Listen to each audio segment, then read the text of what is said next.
You know what's funny?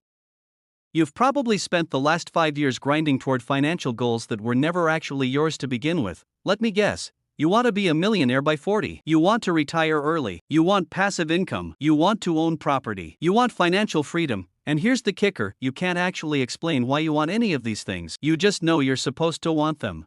It's like someone handed you a list when you turned 25 and said, "Here are your financial goals," and you've been chasing them ever since without ever asking the most important question, who the hell made this list? Because I'm about to show you that most of the financial goals you're working toward aren't just unrealistic, they're completely fake. And worse, they're actively making you poorer. My name is Joe, and I spend way too much time thinking about why people work their entire lives toward goals they don't actually want. If you're someone who's been grinding away at your finances but somehow still feels like you're not making progress, make sure to hit the subscribe button and give this video a thumbs up if this helps you out, because what I'm about to share isn't just going to save you money. It's going to save you decades of working toward the wrong things. Let's start with the big one, becoming a millionaire. This is the ultimate financial goal, right? Get to that 7-figure net worth, pop the champagne, you've made it. Except here's what most people don't realize. $1 million isn't what it used to be. And more importantly, it's probably not even what you actually need. Let me show you the math. According to a 2024 study by Northwestern Mutual, Americans believe they need $1.46 million to retire comfortably. That number has gone up every single year. By the way, 10 years ago, people thought they needed $800,000. 20 years ago, $500,000. But here's the thing, these numbers are completely arbitrary. They're not based on your actual lifestyle, your actual expenses, or your actual goals. They're based on what sounds impressive. Let's break down what $1 million actually gives you in retirement. The standard rule is the 4% withdrawal rule, which means you can safely withdraw 4% of your portfolio per year without running out of money. 4% of $1 million is $40,000 a year. Now, you might be thinking, that's not bad. I could live on $40,000 a year. Could you, though? Because we haven't accounted for taxes yet. Depending on how that money is invested, you could lose 15 to 20% to taxes. So now you're looking at around $32,000 to $34,000 per year. And if you retire at 65 and live to 90, which is increasingly likely with modern medicine, that's 25 years of living on $32,000 annually. Look, I'm not saying $1 million is nothing, but chasing this arbitrary number without understanding what it actually means for your life is insane. Here's where it gets really interesting. A study from Purdue University found that the ideal income for emotional well-being caps out at around $95,000 per year for individuals. Beyond that, more money doesn't make you proportionally happier. It actually creates new problems, more stress, more decisions, more complexity. So if you need $95,000 a year to hit peak happiness, and you're using the 4% rule, that means you actually need $2.375 million, not $1 million. But wait, if you already own your home by retirement and you're collecting Social Security, maybe you only need an additional $50,000 from your investments. That means you need $1.25 million. Do you see what's happening here? The magic number completely changes based on your actual circumstances. The fake goal is become a millionaire. The real goal is figure out how much money you need to live the life you actually want, and then work backwards from there. Now, you might be thinking, okay, Joe, but isn't it better to aim high? What's wrong with trying to be a millionaire? Here's what's wrong: opportunity cost. If you're killing yourself working 70-hour weeks, missing your kids' soccer games, sacrificing your health, destroying your relationships, all to hit some arbitrary number that society told you matters, you're trading your life for a goal that isn't even yours. There's this heartbreaking statistic from the American Psychological Association. 60% of people who reach their financial goal report feeling empty or disappointed afterward. 60%. You know why? Because they climbed the wrong mountain.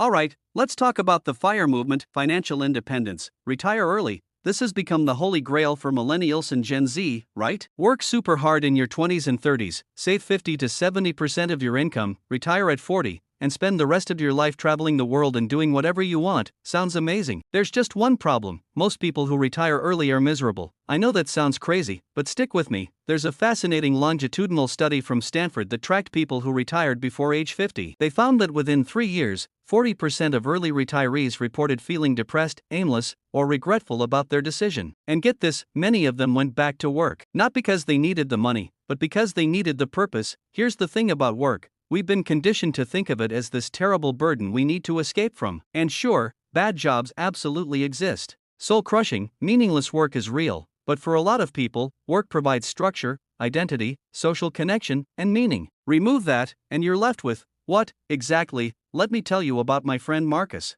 Marcus was obsessed with fire. He lived on $30,000 a year while making $120,000, lived in a tiny apartment, drove a 15-year-old car, never went out to eat, never traveled, never did anything remotely fun. He retired at 38 with $1.2 million, and within 6 months, he was the most depressed I'd ever seen him. His entire identity had been built around this goal, and once he achieved it, he realized he had no idea what he actually wanted to do with his life. He'd spent 15 years fantasizing about freedom, but he never defined what that freedom was for. Last I heard, he's back to working part-time as a consultant. Not because he needs the money, because he needs the work. Now look, I'm not saying early retirement is bad for everyone. If you genuinely know what you want to do with your time, and that thing doesn't require a traditional job, then absolutely go for it. But here's what most people don't realize. The problem isn't work. The problem is bad work. A 2023 Gallup poll found that 85% of people hate their jobs. But when they broke down the data, the issue wasn't having a job, it was having the wrong job, a toxic boss, lack of autonomy, or feeling undervalued. The fake goal is retire as early as possible. The real goal is find work that doesn't make you want to retire.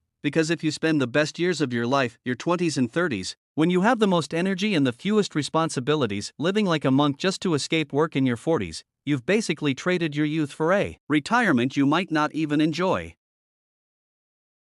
Okay, next fake goal, passive income. Every finance guru on the internet is screaming at you to build passive income streams. Rental properties, dividend stocks, online courses, affiliate marketing, and look, passive income is great, in theory, but here's what nobody tells you. Passive income isn't passive.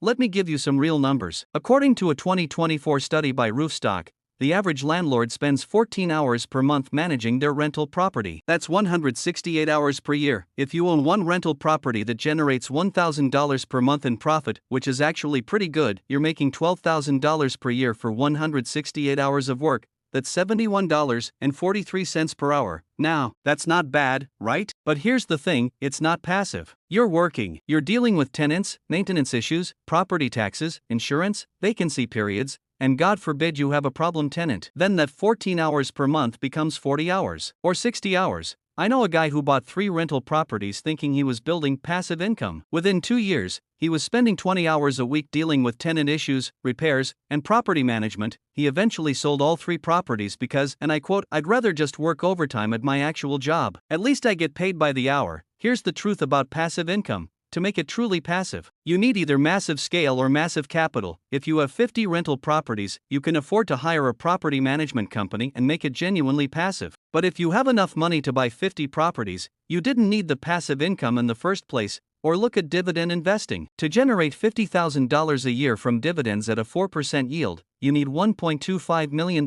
invested. And you know what's passive about $1 million portfolio? Absolutely nothing. You're constantly rebalancing, monitoring, dealing with taxes. This is where it gets really interesting. A study from the Bureau of Labor Statistics found that the average American spends about 3.2 hours per day on leisure and sports. That's about 22 hours per week. So most people are chasing passive income so they can have more free time. But then they spend that free time building and managing their passive income streams. You're literally working more to create income that's supposed to require less work. The fake goal is build passive income streams. The real goal is increase your earning power in ways that align with how you want to spend your time. Maybe that's negotiating a raise at your current job. Maybe it's switching to a career with better pay. Maybe it's starting a business you actually enjoy running. Maybe it's just being content with active income because you like what you do. But chasing passive income just because some guru told you it's the key to freedom? That's a trap.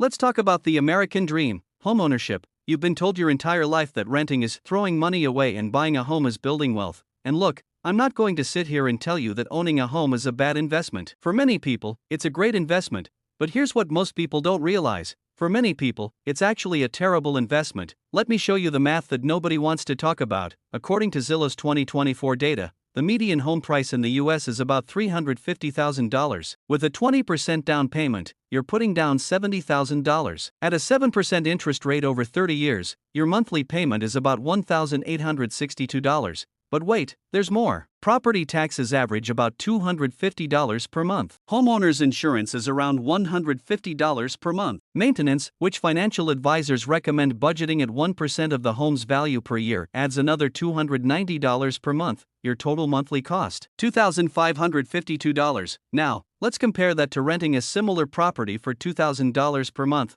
You say, but with the mortgage, I'm building equity. With rent, I'm building nothing. Okay, fair. Let's look at how much equity you're actually building. In the first year of that mortgage, about $6,000 of your payments go toward principal. The other $16,344 goes to interest. So you paid $2,552 per month, $36.24 for the year, and you built $6,000 in equity. Meanwhile, the renter paid $24,000 and built zero equity. But they also have $6,624 more in cash. If the renter invests that $552 per month difference in an index fund earning 8% annually, after 30 years, they have $820,000. The homeowner, after 30 years, owns a house outright. If the house appreciated at 3% annually, it's now worth about $850,000.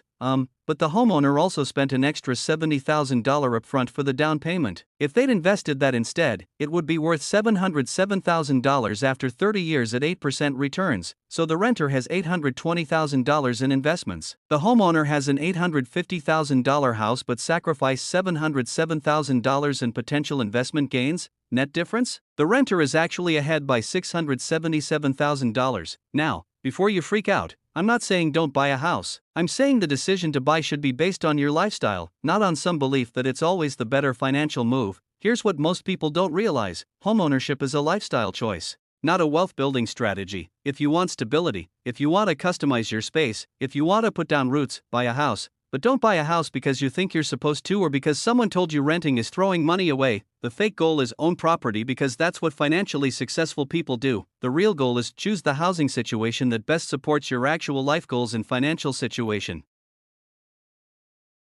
So if all these goals are fake, what should you actually be working toward? Here's the framework that actually works. Real goal number 1, flexibility. Instead of asking how do I retire early, ask how do I create a life where I have options. This might mean building a 12-month emergency fund. It might mean developing skills that let you work remotely. It might mean structuring your life so you can take a sabbatical every few years. According to a 2024 study by the American Psychological Association, people who reported having financial flexibility, defined as the ability to handle a $10,000 emergency and take a 3-month break from work, rated their life satisfaction 40% higher than people with the same income but less flexibility. 40%, not from having more money, from having more options. Real goal number 2, alignment.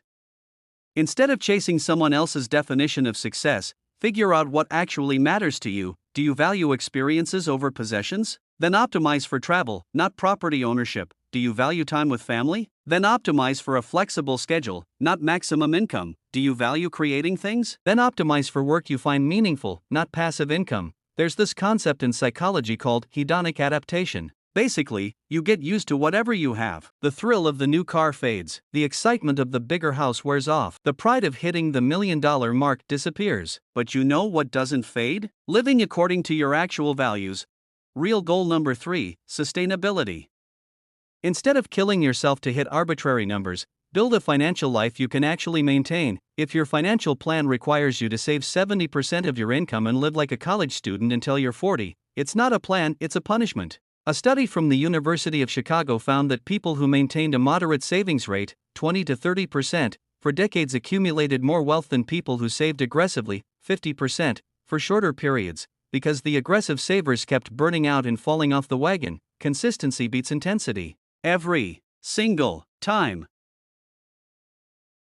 Look, here's what I want you to understand. There's nothing inherently wrong with wanting to be a millionaire, retiring early, building passive income, or owning property. The problem is when you chase these things without understanding why you want them or whether they actually serve your life. Because here's the brutal truth: you can hit every financial goal on your list and still be miserable. You can retire at 40 and be depressed. You can become a millionaire and feel empty. You can own property and feel trapped. The number in your bank account doesn't determine the quality of your life. Your relationship with money does. So here's your assignment, and I actually want you to do this. Grab a piece of paper.